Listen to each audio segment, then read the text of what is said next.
एक बार एक लड़का हुआ करता था।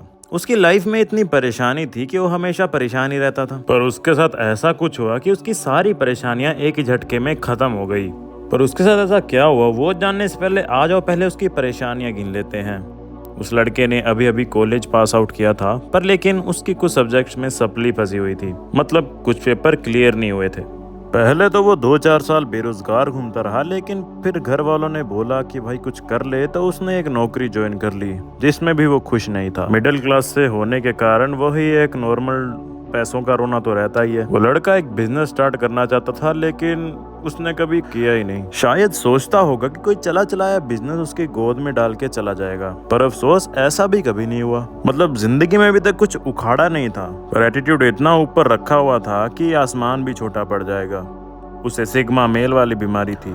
मतलब कि वही वाले लोग कि कोई मुझसे बात करेगा आके तो ठीक है, नहीं तो मैं तो नहीं करने वाला किसी से। भाई कोई ज्यादा नशेड़ी तो नहीं था, लेकिन शराब जरूर पीता था। शराब पी के ऐसा लगता था कि मैं कोई कूल काम कर रहा हूँ। अब भाई सिग्मा मेल था तो ऐसे कोई ज्यादा लोगों से दोस्ती तो नहीं थी, पर लेकिन कुछ थे ऐसे कूल सिग्मा मेल शराबी जिनसे इनकी दोस्ती इतनी गहरी थी कि सिर्फ शराब पीने के लिए इकट्ठे होते थे। अब स्वाभाविक है, ऐसे लोगों की लाइफ में कुछ अच्छा तो क्या ही होता होगा। तो भाई बस ये अपने 2-4 दोस्तों के साथ मिलके रोता था शराब पी के कि लाइफ में यार कितनी दिक्कतें हैं।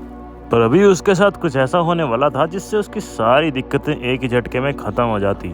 अपने दोस्तों के साथ शराब पीते पीते एक दिन उसको चक्कर आने लगते हैं। उसे पता नहीं लगता कि हो क्या रहा है, वो बेहोश हो जाता है। पर जब उसकी आँख खुलती है वो होता है आईसीयू में। वो उठने की कोशिश करता है, पर लेकिन इतना कमज़ोर हो चुका होता है कि उठ नहीं पा रहा होता।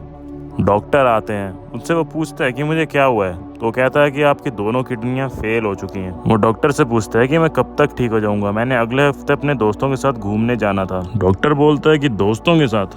कहीं वही तुम्हारे दोस्त तो नहीं जो तुम्हें यहाँ फेंकने आए थे? उस दिन के बाद तुम्हारे परिवार के अलावा तो कोई दिखा ही नहीं यहाँ पे, तुम 1 महीने से यहीं बेहोश पड़े हो। तो वो लड़का डॉक्टर से पूछता है कि मैं ठीक कब तक हो जाऊंगा?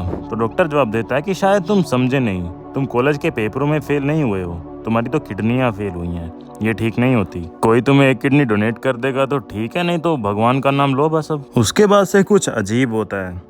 उसकी लाइफ में 1 महीने पहले जितनी भी दिक्कतें थी जो सालों से चली आ रही थी, उनमें से एक भी उसके दिमाग में नहीं चल रही होती हैं, जिनको लेके वो परेशान रहता था। इस वक्त अगर उसके दिमाग में कुछ चल रहा होता है तो बस ये है कि मेरी 2 किडनियां फेल है और मैं जल्द ही मरने वाला हूँ। और 1 महीने बाद वो मर भी जाता है। अब इस कहानी से हमें क्या सीखने को मिलता है? तुम्हारी लाइफ में 100 दिक्कतें होंगी जब तुम हेल्दी हो, पर एक बार अगर तुम अनहेल्दी होगे तुम्हारी लाइफ में सिर्फ एक ही दिक्कत रहेगी कि दोबारा से हेल्दी कैसे हुआ जाए। याद करो, तुम जब भी बीमार पड़ते हो तो खुद से ये वादा करते हो कि भाई इस बार अपना ध्यान रखूंगा, बस ठीक हो जाऊं। पर जब तुम ठीक होते हो तुम्हारी आदतों में कुछ बदलाव इतना देखने को नहीं मिलता। ये जो तुम टाइम टाइम में बीमार पड़ते हो तो ये बस तुम्हारी बॉडी तुम्हें इंडिकेट करती है कि भाई अब सुधर जाओ, कुछ अच्छा खा लो, जिम चले जाओ, एक्सरसाइज कर लो, रनिंग कर लो, कुछ तो कर लो, नहीं तो बाद में पछताने के अलावा तुम्हारे पास कुछ भी नहीं होएगा। फिजिकली भी और मेंटली भी एक हेल्दी बॉडी में ही एक हेल्दी माइंड रह सकता है। तो जैसा खाओगे अन्न वैसा बनेगा मन। अब बात ये भी नहीं है कि सिर्फ हेल्दी चीज ही खाओ, अनहेल्दी भी खा सकते हैं, पर लेकिन वो सब चीजें हम अपने मुंह के स्वाद के लिए खाते हैं, तो उसे स्वाद के हिसाब से ही खाना चाहिए, पेट भरने के लिए नहीं। और ये जो नशे करने वाले हैं, तुम तो सड़ो भाई, तुमको तो क्या ही बोल सकते हैं। तुम्हें कभी एहसास भी नहीं होगा कि तुम्हारे लाइफ में मिलावट इतनी घुस चुकी है कि तुम कभी सोच भी नहीं सकते।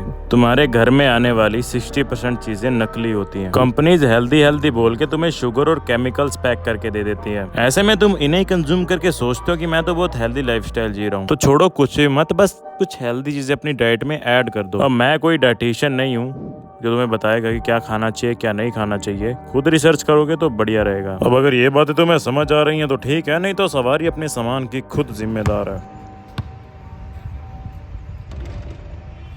Finally, yeah.